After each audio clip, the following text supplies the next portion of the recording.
Bueno, profe, ¿cómo estás? Este es el trabajo final de detección de fraudes de transacciones bancarias en línea. Somos el grupo número 12. Mi nombre es Andrés López. Queremos como dar un contexto de por qué elegimos este dataset o este trabajo como trabajo final. Entonces lo que queremos explicar es un poco las transacciones bancarias fraudulentas han representado una amenaza creciente en el mundo financiero, generando pérdidas significativas para los bancos.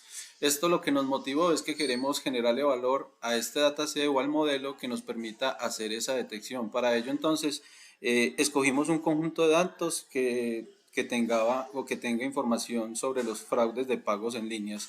Elegimos un dataset de Kaggle con más de 6.353.000 valores únicos que contienen toda la información histórica sobre las transacciones fraudulentas. Para mirar un poco más de qué se trata, entonces tenemos un listado de variables. Vamos a hacer una descripción del listado de las variables y la descripción del dataset. Hay unas variables predictorias, entonces la categoría, o sea, el type, es la descripción del tipo de transacción realizada. En esta tenemos como por ejemplo cash out o transfer. Y de ahí podemos mirar las transacciones, pues como las variables numéricas. Tenemos una variable step, que es la variable numérica que representa una unidad de tiempo donde uno equivale a una hora. Tenemos el amount, que es el monto en el que fue realizada la transacción, el name origin, que es el ID del usuario que realizó la transacción, el OLAS balance, que es el balance antes de la transacción, el new balance, el balance después de las transacciones, el name, que es el ID del usuario que recibe la transacción, y el OLAS balance, que es el balance antes de la transacción del usuario, y para terminar el new balance, que es el balance después de las transacciones del usuario que la recibe. Y tenemos una variable objetivo que es el isFraud, que es una etiqueta que indica si la transacción fue fraudulenta o no. Para darle paso entonces a mis compañeros, donde vamos a pasar a presentar parte del trabajo. Buenas tardes, voy a continuar entonces con el análisis del trabajo. Mi nombre es Laura Caro. Acá entonces vamos a comenzar con la limpieza de los datos. Acá eliminamos las columnas de datos que, no son, que son irrelevantes para nosotros. Luego pasamos entonces como a la conversión de variables, las que necesitábamos para que fueran categóricas, y acá tenemos una parte importante que fue que con la primera columna step creamos como una categoría de tiempo donde podemos verlo por madrugada, mañana y tarde y noche, ya que lo teníamos de 1 a 729, si no estoy mal, y así nos ayuda como a mirar más el lapso de tiempo donde se dan las transacciones. Luego quitamos datos duplicados y revisar como los faltantes. Acá no encontramos como ninguna de estas dos categorías. Pasamos al análisis descriptivo, donde vemos que la mayoría de las variables contienen información a partir del 50% de los datos, y las distribuciones de las variables numéricas están agrupadas a la izquierda y se alargan en una cola derecha, ya que existen valores máximos con una diferencia significativa con respecto al 75% de los datos.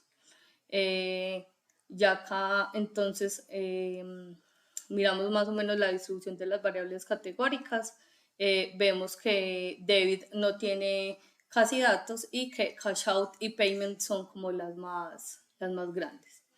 Luego vemos que la mayor cantidad de transacciones se da durante el horario de la tarde. Lo podemos ver acá en esa gráfica, y durante la madrugada casi no tenemos transacciones. Ya luego acá pasamos y miramos que acá en esa gráfica podemos ver que hay un desbalance entre los datos que tienen fraude y no tienen fraude. Acá ya en esa gráfica podemos ver cuáles son los tipos de transacciones que tienen fraude, que serían cash out y transfer. Y acá vemos entonces una gráfica donde se pueden ver en cuáles de estos horarios, cómo se distribuye, si tiene fraude o no. Ya luego acá entonces vemos este Tesanova, en el cual nos dice que la variable New Balance no sería significativa para determinar si una transacción es fraudulenta o no, ya que el valor P es mayor al 0.5%. Sin embargo, dado que la cantidad de variables predictoras que tenemos y que hay una relación con las otras variables del balance, no la vamos a excluir del modelo. Y por último, de la relación con la variable objetivo, podemos ver que el tipo de transacción, se puede observar que solo existen las transacciones identificadas como fraudulentas cuando el tipo de transacción es cash out o transfer, como ya lo habíamos visto en la gráfica anterior. Bueno, como lo hemos venido analizando del análisis descriptivo de los datos, encontramos que en el tipo de transacción solo tenemos registros para el tipo de transacción cash out y transfer. Por lo cual vamos a dejar solamente el dataset filtrado con estas transacciones con el objetivo de que el modelaje y el aprendizaje que van a hacer los modelos sea mucho más simple. Con esto el dataset nos queda aproximadamente de 2 millones de registros. También hicimos una validación de outliers y si bien encontramos datos que podrían estar representando ruido, para el caso de estudio que estamos analizando, este tipo de datos de hecho podrían indicar signos de alarma o considerarse la ocurrencia de un fraude. Por lo tanto, no haremos ningún tratamiento adicional para estos datos. Como se vio también en el análisis descriptivo, la variable objetivo es fraude, está muy desbalanceada. Dado el caso que nosotros tenemos, consideramos más importante llevar la clase donde tenemos más datos, que es la clase no es fraude, a la clase es fraude.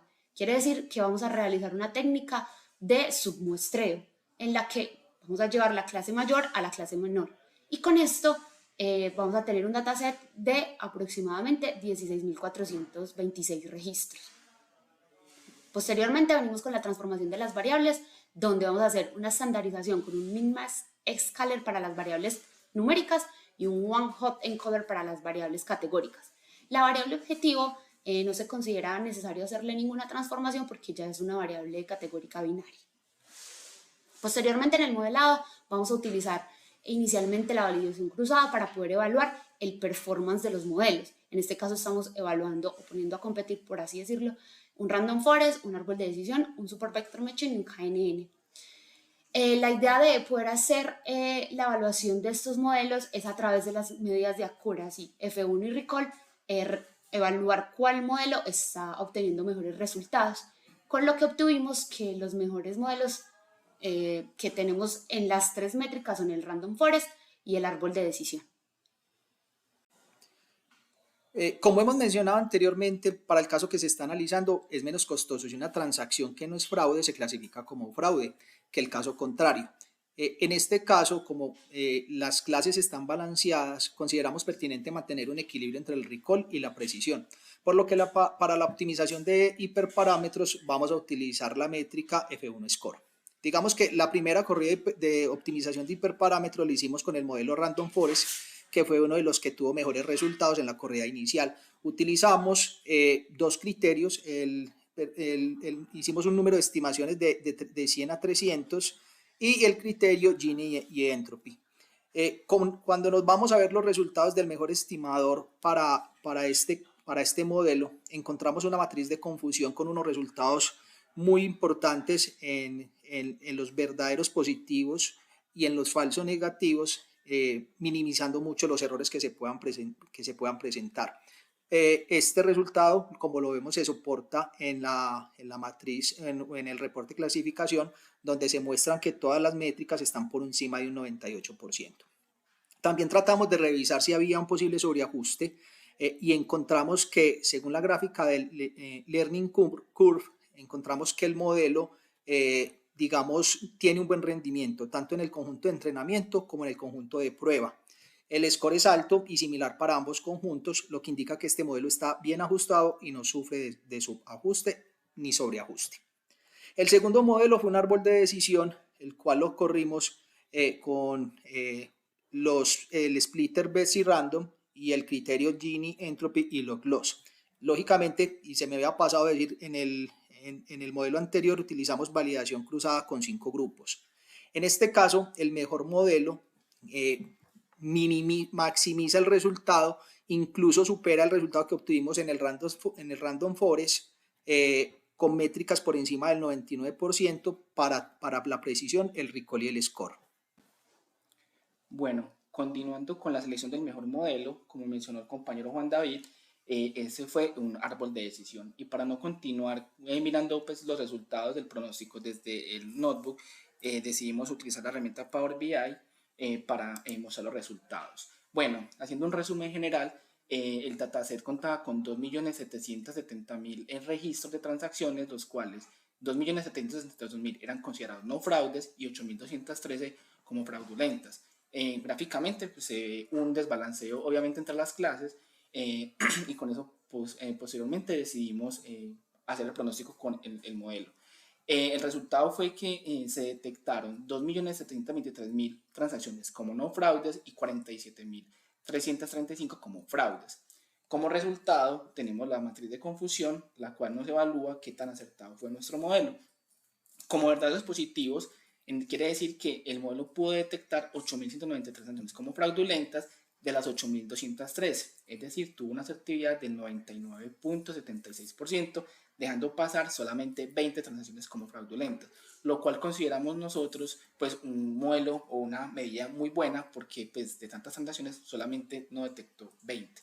Y de las transacciones que realmente eran fraudes, pero el modelo detectó como fraudulenta fueron 39.142 con una efectividad del 98.58%, es decir, las transacciones no fraudes que el modelo encontró como no fraudes fueron el 98%, que también es una métrica bastante buena considerando el tamaño o la cantidad de transacciones que tenemos para esta entidad bancaria.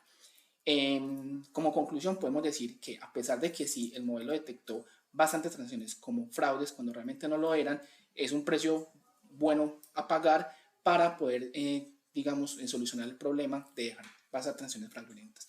Con esta concluimos el trabajo y espero que les haya gustado. Muchas gracias.